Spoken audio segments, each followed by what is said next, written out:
এজন পুত্ৰই নিজ মাতৃক নিৰ্মমভাৱে হত্যা কৰিছে। মাক আৰু পুত্ৰৰ মাজত দীৰ্ঘদিন ধৰি সম্পত্তিৰ বাবে বিবাদ চলি আছিল আৰু এই বিষয়টো আদালতো পাইছিলগৈ।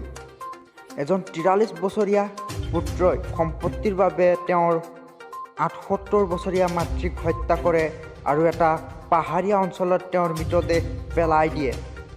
আৰু মৃত মহিলাগৰাকীৰ নাম বীণা কাপুৰ। জুহু আৰক্ষীয়ে বুধবাৰে মৃত বীণা কাপুৰৰ মৃতদেহটো নেৰাল মাথেৰণ পথৰ কাষৰ এটা খাদৰ পৰা উদ্ধাৰ কৰে। জানিব পৰা মতে মৃত মহিলাগৰাকীৰ পুত্ৰ শচীন কাপুৰে মঙলবাৰে ৰাতিপুৱা তেওঁৰ ঘৰুৱা সহায়িকাগৰাকীৰ সহায়ত বেটবল খেলা বেটেৰে মৰিয়াই নিজৰ মাতৃক হত্যা কৰিছিল। আৰু আৰক্ষীয়ে তদন্ত কৰি হত্যাকাৰী পুত্ৰৰ লগতে তেওঁৰ ঘৰুৱা সহায়িকাগৰাকীকো বৰ্তমান গ্ৰেপ্তাৰ কৰিছে।